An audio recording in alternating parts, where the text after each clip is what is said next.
even hear me now. I'm lost without a cause, after giving it my all. Winter storms have come and darkened my sun, searching to rise no more, waiting for that open door. I look to you, I look to you. After all my strength is gone, in you I can be strong. I look to you, I look to you. And when melodies are gone, in you I hear a song. I look to you.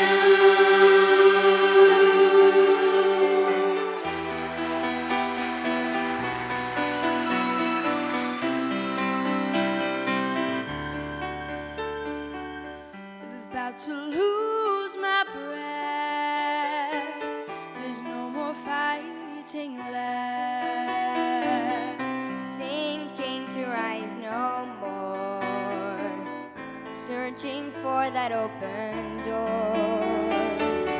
And every road that I've taken has led to my regret, and I don't know if I'm gonna make it. Nothing to do but lift my head. I look to you, I look to you. After all my strength is gone, in you I can be strong. I look to you,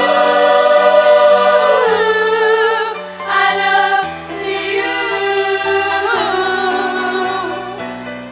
And when melodies are gone, in you I hear a song. I look to you.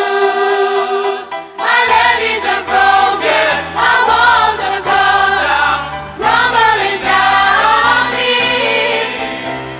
The rain is falling, defeat is calling. I need you to set me free. Take me far away from the battle. I need you to shine on me. I look to you, I look to you. After all my strength is gone, in you I can be strong. I look to you, I look to you. And when melodies are gone, in you I hear a song.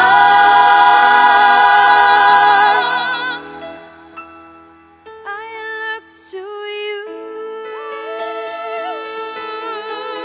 I look to you, I look to you, I look to you, I look to you,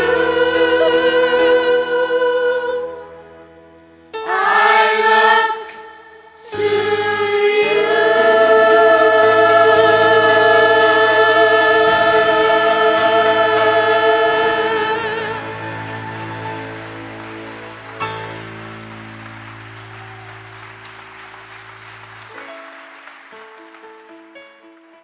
Excellencies, ladies and gentlemen, if you will indulge me just this one moment.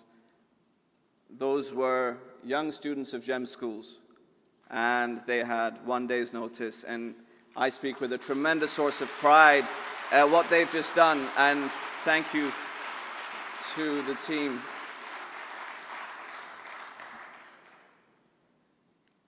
It gives me great pleasure now, Excellencies, ladies and gentlemen, to welcome you to the closing session of the inaugural Global Education and Skills Forum.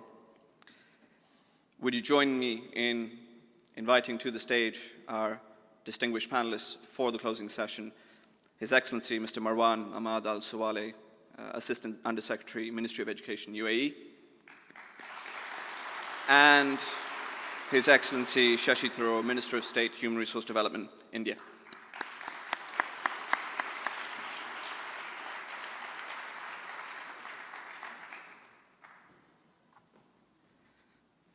And could I invite His Excellency Mr. Al Sawaleh to address the gathering.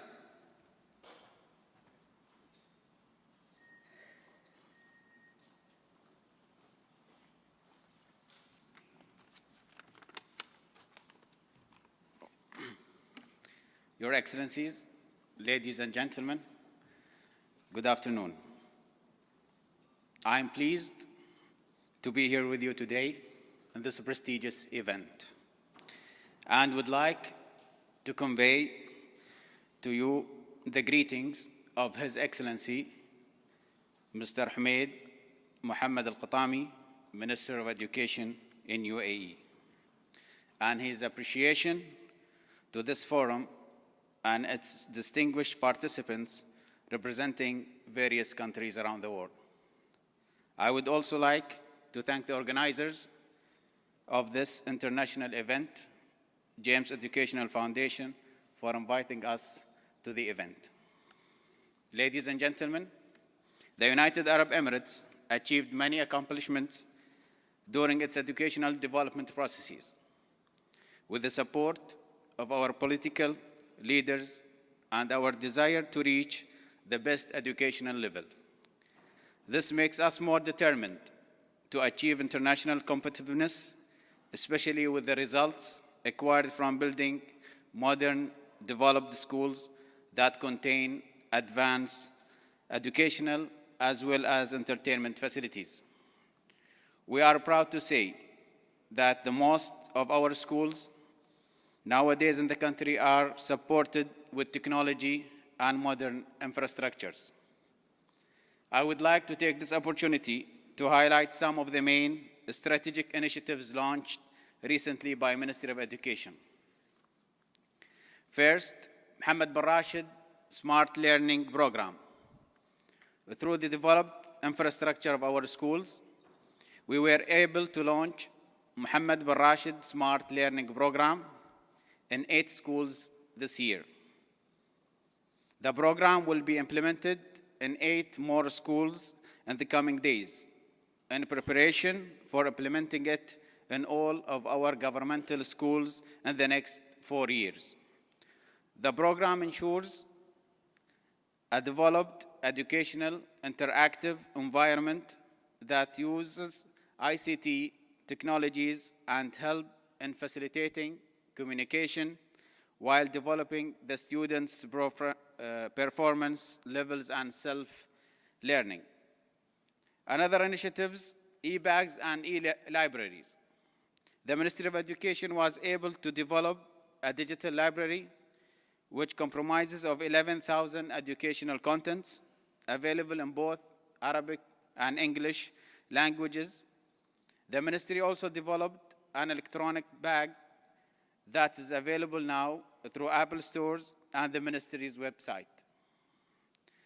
Another initiatives, national and international examinations results. As you all know, that UAE was able to achieve an advanced place among the Arab countries in the PISA examination as well as TEMS tests. As the Ministry of Education stresses upon developing the skills of the school's facilities and faculties and administrations, we have launched recently a new leadership program that aims to train more than 700 school principals as well as their assistants in the next 3 years. One of the other main upcoming projects that we are looking forward to it is developing the secondary school education system. This project will contribute to the educational development in accordance to the job market and job needs. There has already been an increase in the direct acceptance rate of secondary school students in higher education institutions. The secondary school development project will also aim to provide the secondary school students with necessary information and guidance that will help them in their future careers. Ladies and gentlemen, the ministry follows an integrated strategy and various development projects, which is implemented according to the clear scientific methodology in order to reach a highest level of educational services, along with our partners in the private sector. Once again, thank you for this kind invitation, which allowed us to highlight some of the main educational development programs in the country, and wish you a successful, great seminars. Thank you very much.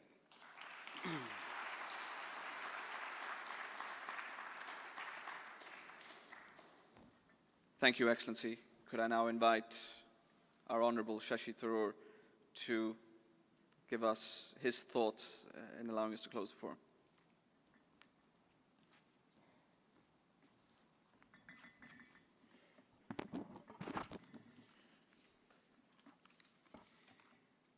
Your Excellency, Mr. Marwan Ahmad Sawaleh, Assistant Undersecretary, Ministry of Education of the UAE. Let's see now. There we are. My host, Sonny Varkey, Founder, Chairman of GEMS Education, Moderator Dino Varkey, Group CEO, the many distinguished participants in the audience, my young friends here as youth ambassadors for this forum, ladies and gentlemen, friends. I hope that covers everybody. I'm delighted to be present amongst you here today for the closing session of the Global Education and Skills Forum organized by GEMS Education in collaboration with the Ministry of Education of the UAE, UNESCO, and the Commonwealth Business Council. Though I understand many attendees have left, I'm glad that all of us here could find time to participate in this event and to enrich our understanding of a number of important issues through these deliberations. Policymakers, private education providers, international organizations such as UNESCO, which as a former UN official I know has always been in the forefront of endeavors to promote international cooperation in education, and other stakeholders must come together in a process of continuing and continuous dialogue if we are to successfully enhance institutional capacity at all levels of the education system. It's my belief that effective, scalable, and motivated and motivational education policies can result in the development of a nation by sowing the seeds of learning and skills in the young people by catching them young. Educational transformation is a global priority, and the big theme of your conference, collaboration through the PPP mode, especially in the use of information and communications technology in and for education, will be imperative for this transformation. This forum, I understand, has provided an important platform for discussing a number of important goals, the potential for public-private partnerships to enhance our ability to meet these goals, workforce and skill development, curricular reform for workplace relevance, the role of education in a knowledge society, the directions which higher education can explore, the effectiveness of corporate social responsibility initiatives in education, developing smarter content, pedagogy and delivery mechanisms through ICT, and the crucial issue of equity in access to education. I'm sorry that I've missed all of these discussions. I just flew in through the night and arrived this morning, but at least I was able to participate just now in a rather lively and enriching roundtable on the entire idea of global citizenship and whether we can educate young people for that. So I will return to that aspect of internationalism briefly at the end of my remarks. But rather than attempting to summarize the big themes of your conference beyond the topics that I've been able to list for you, I thought you might find it more useful if I shared with you my specific perspective as an Indian minister about the issues facing us in what is, after all, the second largest nation in the world as we confront education challenges in the environment that you've all been studying in the last couple of days. You see, India has to look at education through the prism of demography, because we are poised with an astonishing demographic reality.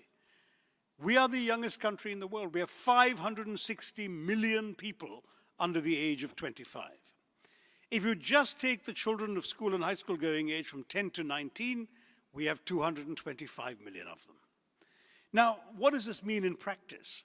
Just purely looking at the demographic trends, it means that for the next 30 or 40 years, India could have, and one would argue should have, a youthful, productive, dynamic working age population at a time when the rest of the world, including China and Europe, the rest of the world is aging.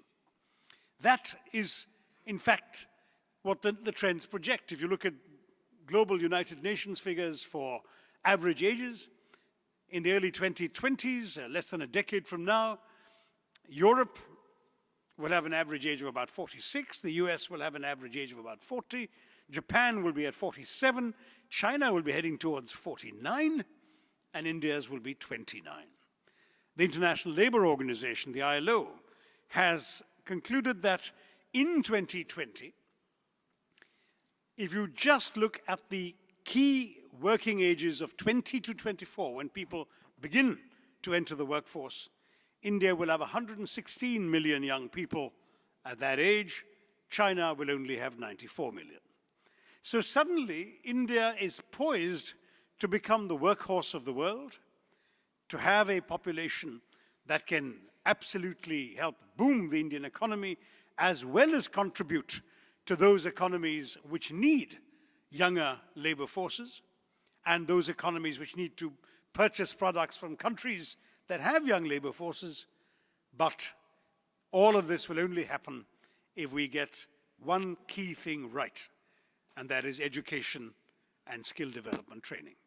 If we get that right, we are poised to make a tremendous impact on the world, because the sheer numbers alone will guarantee that. If we get it wrong, however, if we fail to equip these young people through education and skill training to take advantage of the opportunities that the world of that second quarter of the 21st century will offer them, then we face the prospect of a humongous disaster. Because all of you know, I'm sure, that there is nothing more dangerous to any society than large numbers of unemployed, undereducated, or uneducated young men. I say men, though some women are equally inclined to react badly, but men in particular are prone to the blandishments of violence and terrorism, and this is a challenge we have already become aware of, not so far from this part of the world. So for us in India, this is not just an education challenge. It is a demographic opportunity. It is not just a demographic opportunity. It is a national security obligation. If we don't get it right, we face disaster. If we get it right, we transform our society and, I believe, the world. So that is the vision with which I have approached my tasks as a relatively new Minister of State for Human Resource Development, which is a fancy way of saying education.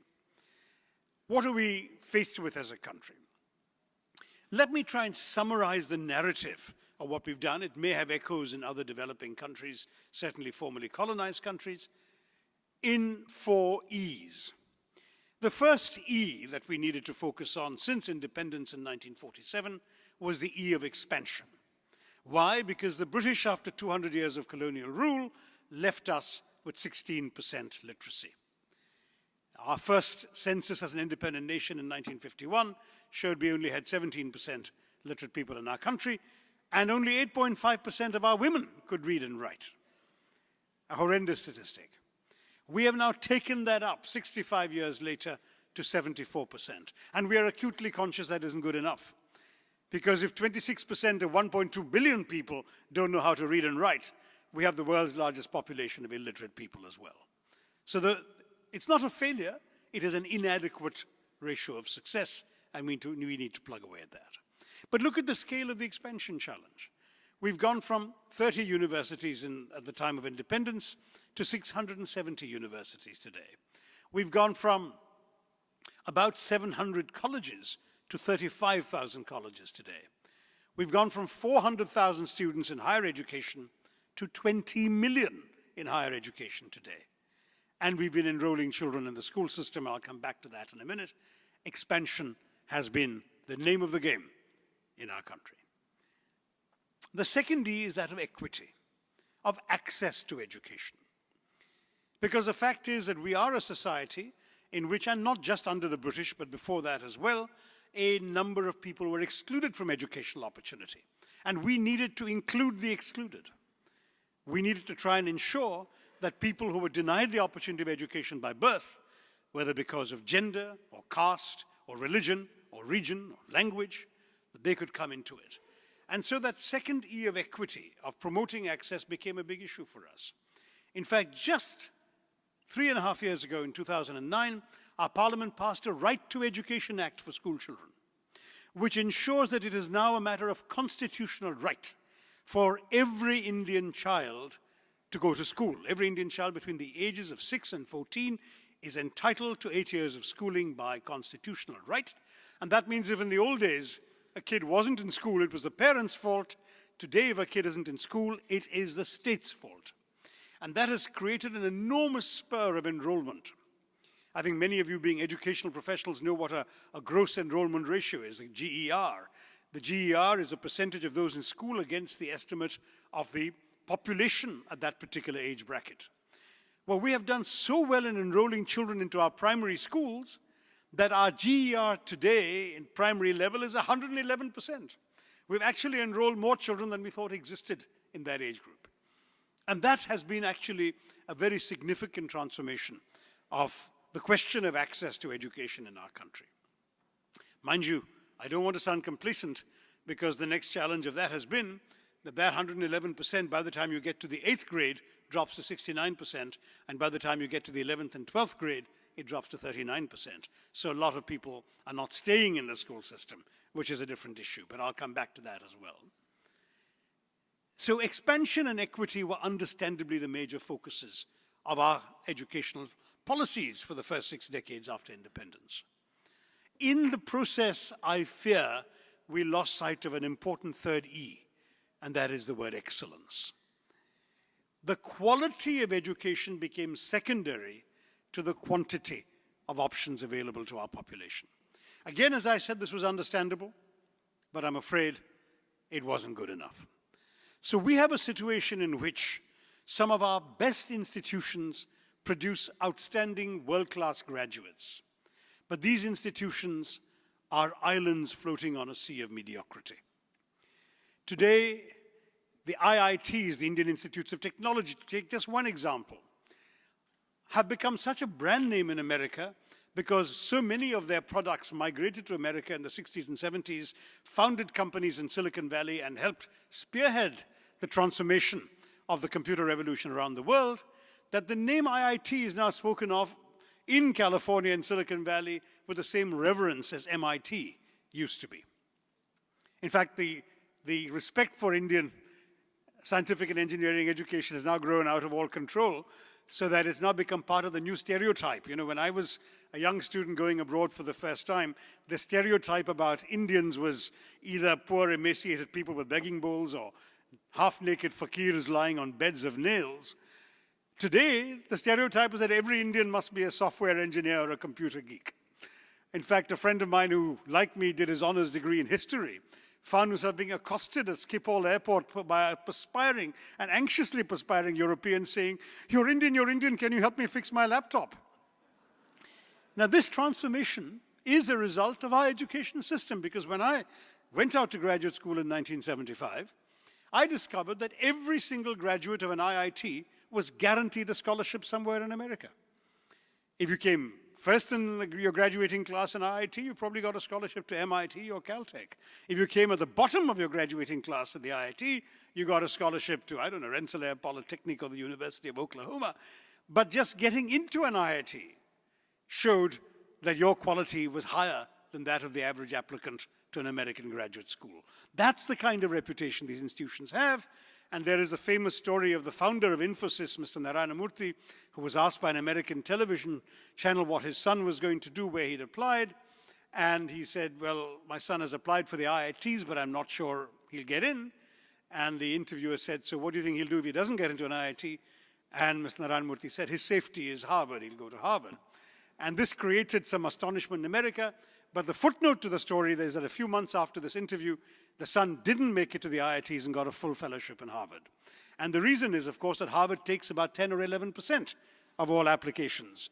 The IITs take 0.01% after one of the most rigorous tests imaginable in the country.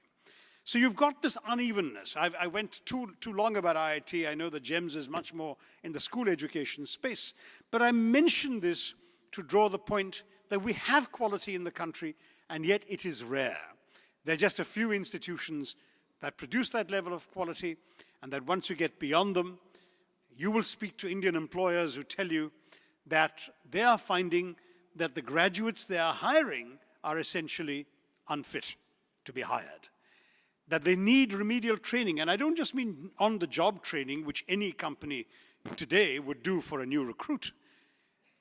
Big companies in India are actually educating their new hires for 6, 9, or even 12 months to make up for the deficiencies of what they have learned in their colleges. So Infosys in Mysore has a huge campus that looks like an American university campus and essentially functions like one.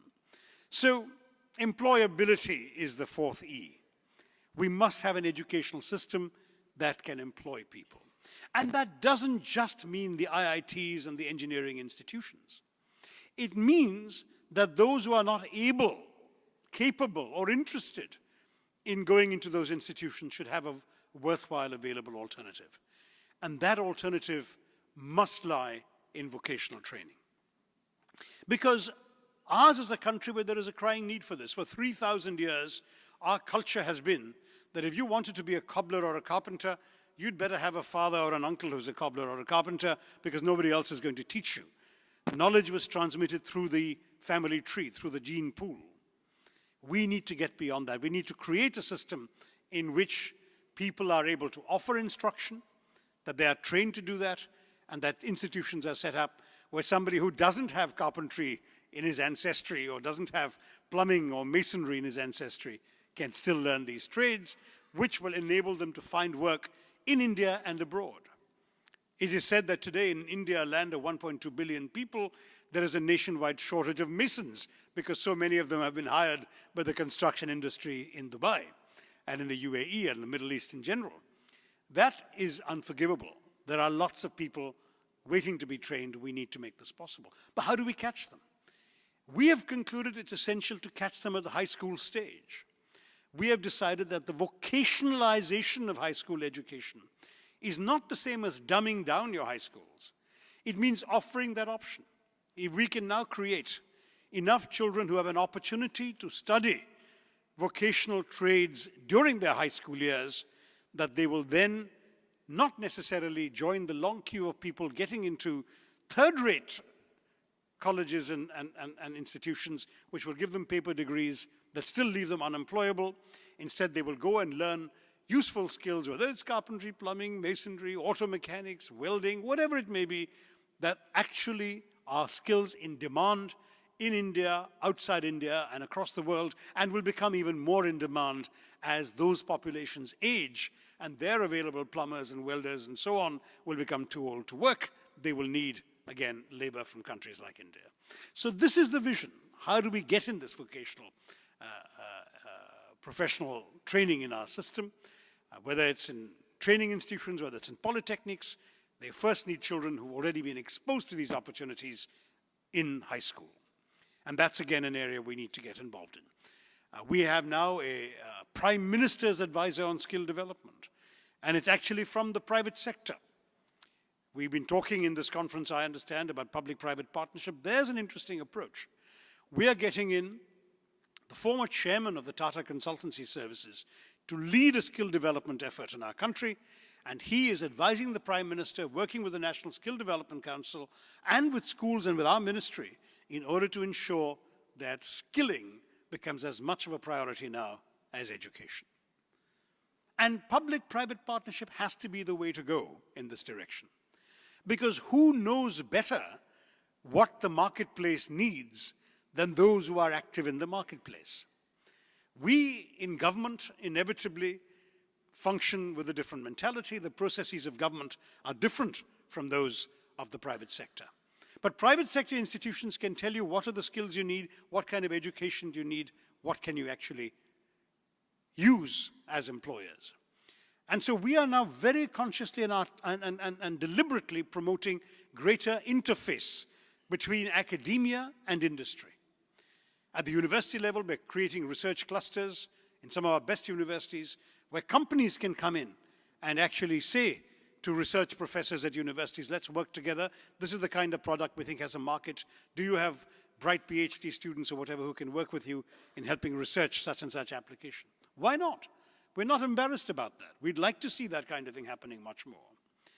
And the polytechnics, we'd like to see much more interface. We'd like to see teachers in polytechnics actually working in real companies to keep their own skills up to date, to be familiar with new equipment, and to be able to actually come back and impart that to their students.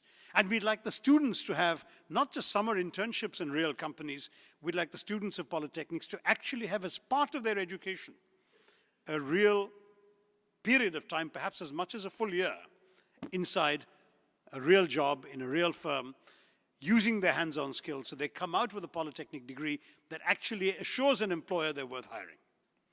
This is the challenge we're taking on, and I'm very glad that this conference has given the kind of importance to PPP that we need to give, because to my mind, that is very much the way forward in this country. I'm sorry, in all countries. I did want to say a brief word about school education because I know GEMS has focused its energies on school education. And in my country, one of the challenges we've had with school education, which actually came up also during the question and answer period at the round table a few minutes ago, is that too much of our educational culture in schools, and this may be a familiar problem to other countries around the world and in this region, too much of our education has concentrated on filling the children's heads with facts in order to be able to prepare for and pass an examination. That examination culture is deeply entrenched in India. As I said, I don't know if it applies elsewhere. It may well do. And so we have all this regurgitation and rote learning because the ultimate objective, the measure of a child's worth, has been seen for too long as the marks he or she gets in the examinations. Now, the problem, of course, with that is that you can prepare the questions for the examinations, but when you go out into the real world, the big examination called life asks you questions that you may not have prepared for. So what you really need out of a school education is not a child with a well-filled mind, but a child with a well-formed mind. A mind that is capable of dealing with the unfamiliar, of processing information for which that child is not prepared, a mind, in other words, that is capable of coping with the challenges of the 21st century globalized world, where so much that you haven't grown up with can come across you in whatever you do in your adult life. And a school that prepares a child to deal with unfamiliar facts, to synthesize them, analyze them, act on them, is a school that does far better by the child than a school that can boast having toppers in school leaving examinations, which has too often been the emphasis in India. One more thought that is worth mentioning in relation to the various things that you've all been discussing in your conference is indeed the importance of international cooperation. I see that just in the co-sponsors of your conference. International cooperation is a very important way forward. And I think one of the areas we should think about is increased use of ICT to promote international learning exchanges. My own government, I used to be in the foreign ministry a couple of years ago, my own government has created something called the Pan-African E-Network, which has today connected 41 African countries to each other through an Indian satellite. It has some benefits, including direct communication between heads of state of African countries, which didn't exist before. If you wanted to call from Lomé, Togo to Accra, Ghana next door, your lines actually used to go from Lomé to Paris, from Paris to London, from London back to Accra, made for a very expensive call. Today, the Indian satellite has made it possible for direct connections across many of these African countries.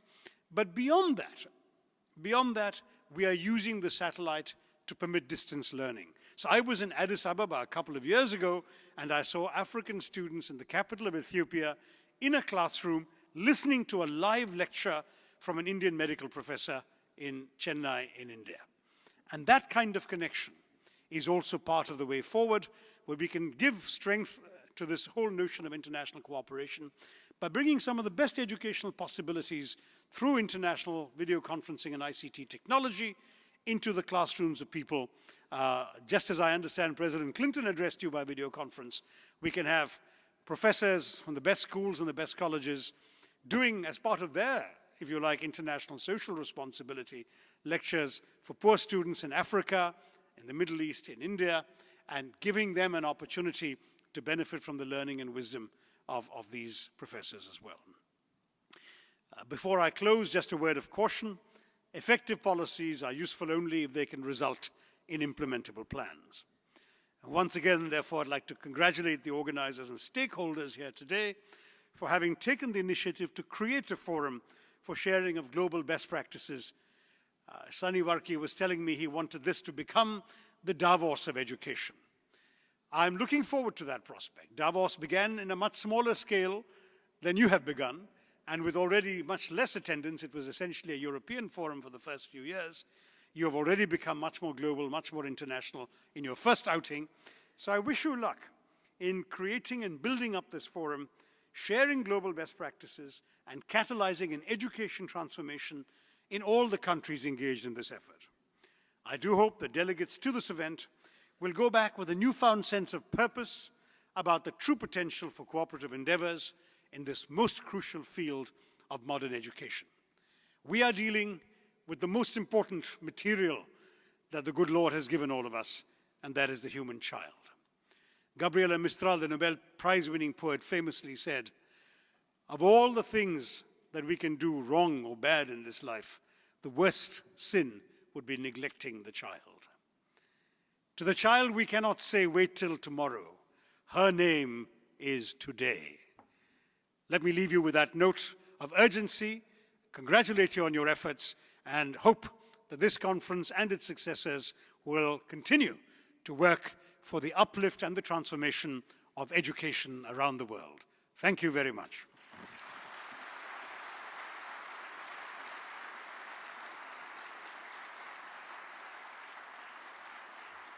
Ladies and gentlemen, will you please join me once again in thanking our distinguished panel. Thank you, Excellencies.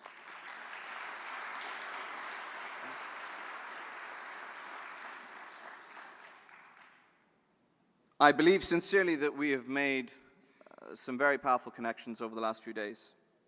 At this point, we have a very short video to make visible and tangible the connections that we've made and the relationships that we have built.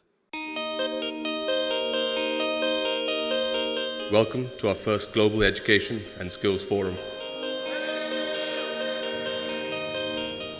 Education is crucial in our attempt to develop global understanding, build positive international relationships, dispel stereotypical attitudes, and nurture new ways of thinking.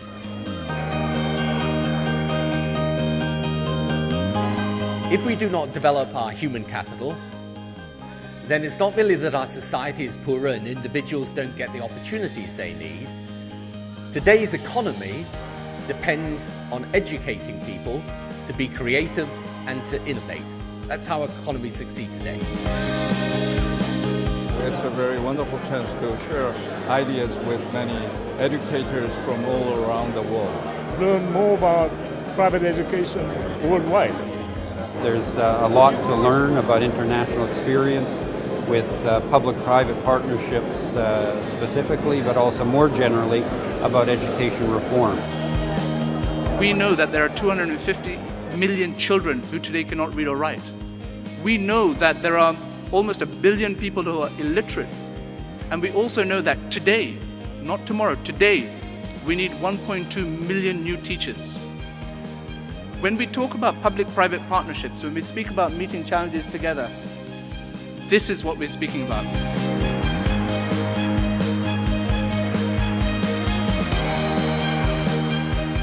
One of the great good news stories is the explosive rise in non-governmental organizations that are trying to provide the cement for these public-private partnerships. This whole effort in education and health, in development, in fighting climate change is sweeping the world. It's actually caused us, I think, to rethink our whole idea of good citizenship in the 21st century world.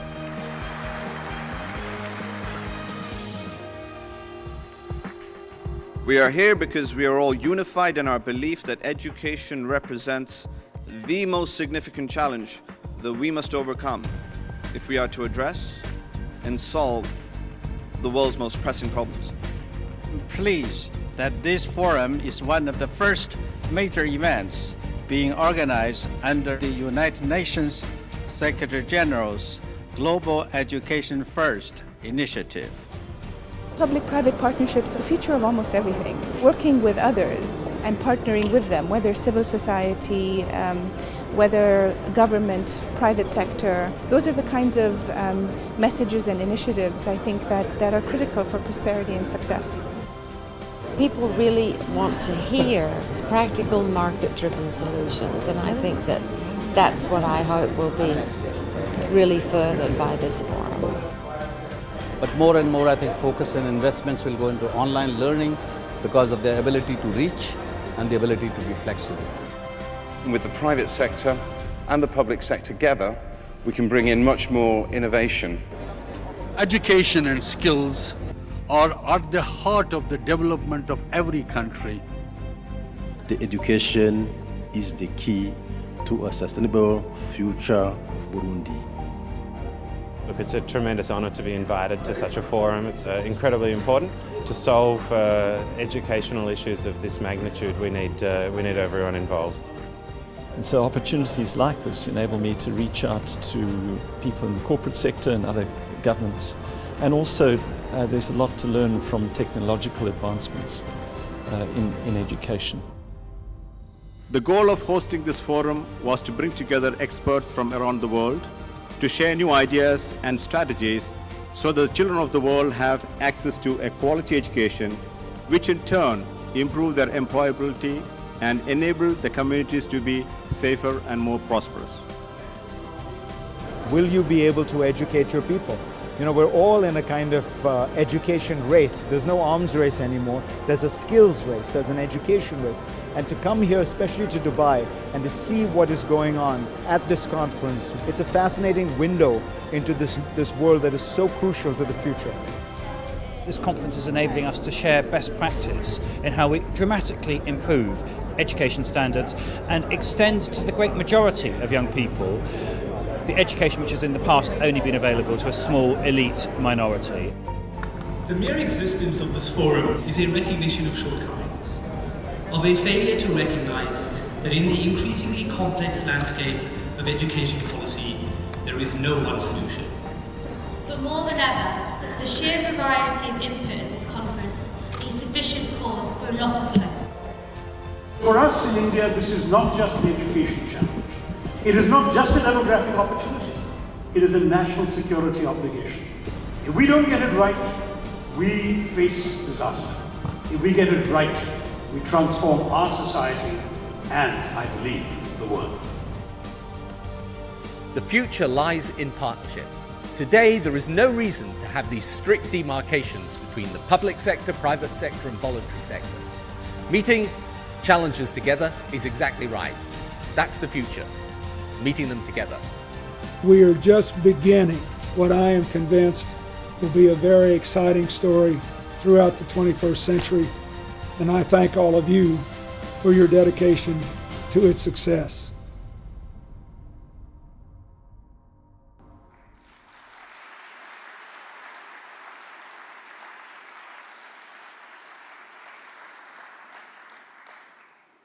As we near the end, I must extend our deepest gratitude to our co-hosts and partners, our speakers and moderators.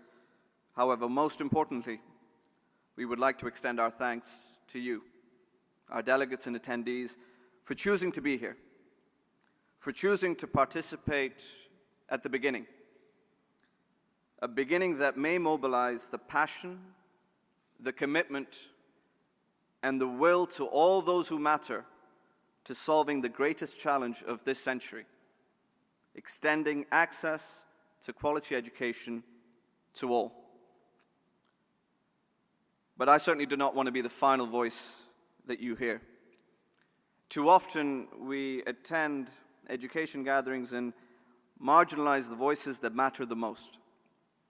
We do not intend to do the same. Excellencies, ladies and gentlemen, please join me in welcoming two Global Education Skills Forum Youth Ambassadors, Kito Choi and Tahir Munshi.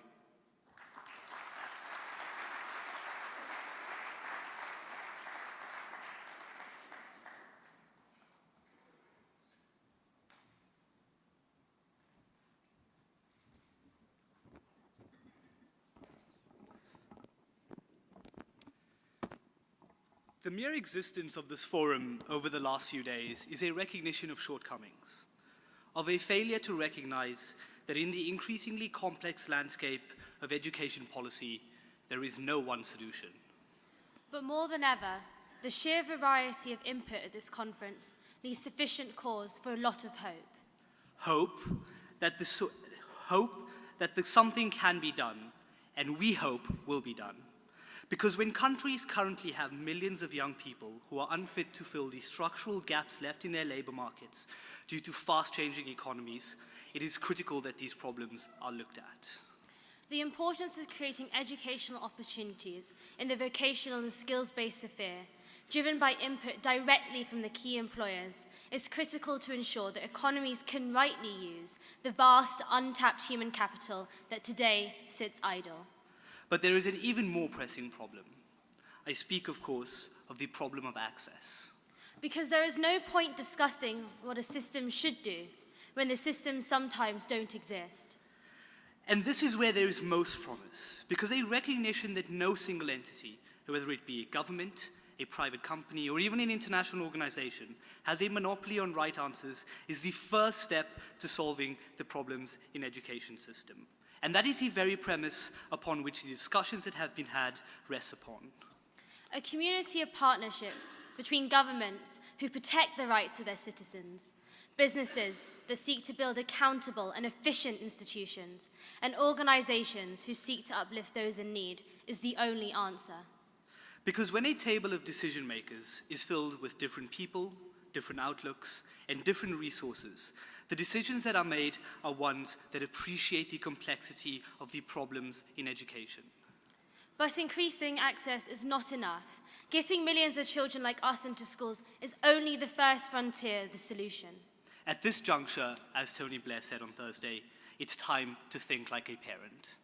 We need to ensure that choice is facilitated in school decisions through competitive private markets, that what is being learned is useful, and that parents can go to bed knowing that the education their child receives will help them participate meaningfully in the economy and society of tomorrow.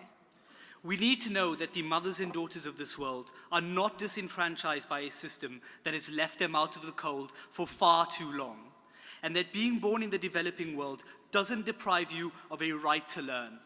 This morning in one of the sessions, the Honourable former President of Nigeria said that it is not his belief that a lack of resources means that a child should be deprived of an education. I stand before you echoing that belief, because you don't choose where you are born, and it is wrong to be punished for that.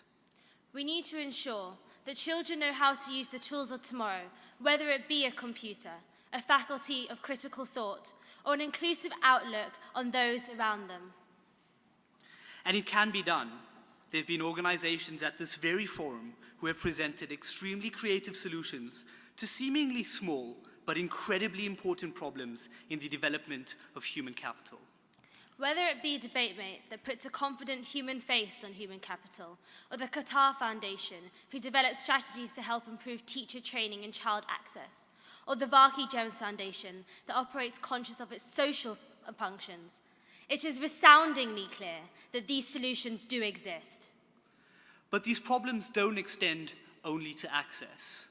We think that once school exists, as the Honourable Shashi Tharoor said before us, it is imperative that schools look at how students are learning, ensuring that the faculty of critical thought and their ability to think in a way that responds to the fact that the global economy changes, so much so that we don't know what it will look like tomorrow, let alone what it will look like in the 10, 15, and 20 years when we one day will have to go out and seek a job. It is within that focus and within that landscape that education systems, curriculums, and policies need to be focused. But most importantly, we stand before you as representatives of the millions of children for whom the policy decisions that a lot of you will make directly affect. But we say that these voices are often drowned out in the political process, in the policy process, and in the decisions in allocating resources. But we think that that is not a cause for concern in all respects. Because we leave you today, we hope that you leave today with new ideas, new initiatives, and most importantly, new partnerships. That you leave today with a recognition that not only you can present this problem to the increasingly problematic landscape of global education, that a recognition that a market in which competitive private educations, along with government initiatives and the work of honourable international institutions, can help bring millions and millions of children into the sphere of education. We charge you today to take action. We charge you today to make the hard and important decisions that need to be made to ensure that people like myself in Quito are able to function in the world of tomorrow. Thank you.